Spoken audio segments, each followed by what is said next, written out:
You know those eyes. The two quarter-moon windows that stare out like a skull from the facade of a Dutch colonial house. They've become an icon of terror, a symbol of a home that is supposedly a gateway to hell. The Amityville Horror.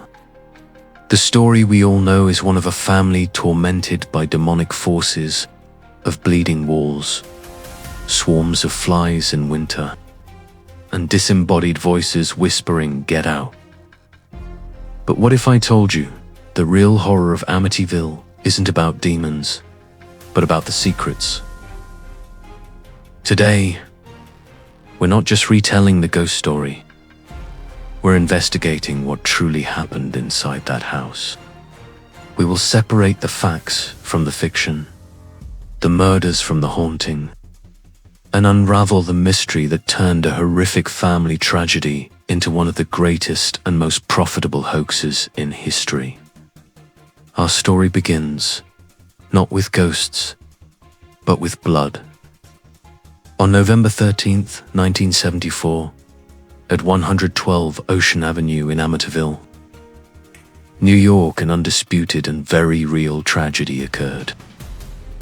23-year-old Ronald DeFeo Jr. took a high-powered rifle and methodically executed his entire family as they slept. Ronald and Louise and his 4 younger siblings. The crime was brutal and it shattered the quiet community. During his trial, DeFeo offered conflicting stories, at one point claiming that voices told him, despite this plea of insanity. He was convicted on 6 counts of second-degree murder and sentenced to 25 years to life. For each death, the house, now stained by violence, sat empty, a silent monument to a family massacre. The evil that inhabited Amityville at that moment. 1 year later, in December 1975, the Lutz family, George, and their 3 children bought the house for a rock-bottom price, fully aware of its gruesome history. They moved in on December 18th, believing they could build a new life there. What happened next would become the foundation of a horror empire. Just 28 days later, on January 14th, 1976, the Lutz family fled the house in the middle of the night, leaving all of their possessions behind, claiming they were being terrorized by paranormal forces.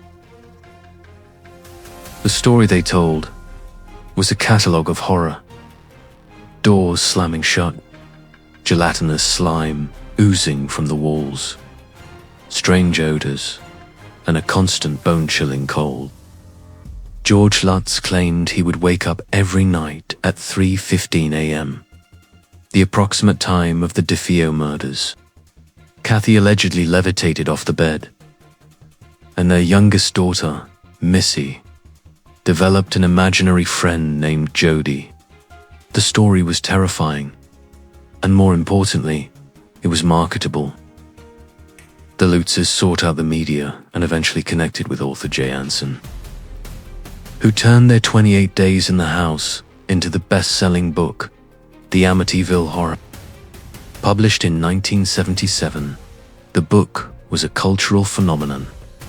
In 1979, the film of the same name became a box office smash, cementing the Amityville house in the popular imagination as America's most famous haunted house. The narrative was perfect. An innocent family, but almost immediately, that narrative began to crumble under the weight of scrutiny. Investigators, journalists, and skeptics began to poke giant holes. The priest, Father Mancuso, in the book, who was supposedly tormented by the entity while blessing the house, was identified as Father Ralph. In sworn affidavits, he stated that his experience was far less dramatic. He felt a chill and heard a voice say, "Get out." But there were no slapped hands, and the famous swarms of flies in the dead of winter. Neighbors and the previous owner of the house stated that the house had always had a fly problem, due to its proximity to the water. Nothing supernatural about it. The final blow to the story's credibility came from Ronald DeFeo. William Weber. After the book was published, Weber sued the Lutzes. According to Weber, he, George, and Kathy Lutz sat down over many bottles of wine, basing them on the details of the DeFeo murders. The goal, Weber claimed, was to create a lucrative book that could potentially help in a new trial for DeFeo, by pushing the idea that a demonic force in the house had influenced him. George and Kathy Lutz always vehemently denied Weber's accusations. So, what really happened during those 28 days? The most likely answer is a complex mixture of factors. The Lutz family was, without a doubt, under immense financial pressure. They had bought a large house that they likely couldn't afford. It's plausible that they were spooked by the normal creaks and groans of an old house. And knowing its tragic history, the opportunity to turn their fears, whether real or exaggerated, into a profitable story, they may not have invented everything from scratch, but rather amplified and dramatized minor events until they became a horror. On the other hand, one cannot completely dismiss the possibility of some genuine, low-level, paranormal activity. The house was the site of extreme violence, and many traditions believe that such traumatic events can leave an energetic imprint on a location. Perhaps the Lutzes did feel something, a cold spot, a sense of sadness or oppression, and the story of the house from hell was born. The Amityville phenomena became a perfect case study in how human psychology, the power of suggestion, and greed. Since the Lutzes fled, several other families have lived at 112 Ocean Avenue, and none of them, absolutely none, have reported any kind of paranormal activity. They report a quiet, normal life, haunted not by demons. The house itself is not evil. It is just a wooden house that witnessed a human tragedy and then became the stage for a media hoax. The real mystery of Amityville.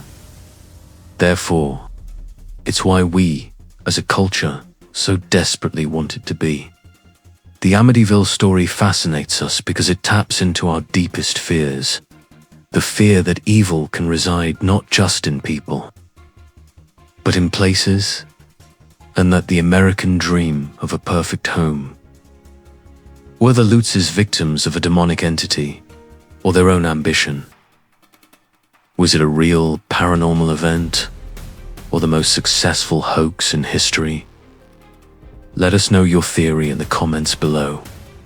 And if you're fascinated by debunking the truth behind the most famous horror legends, subscribe to our channel and hit the notification bell, because the real horror often is not in the supernatural. Until next time.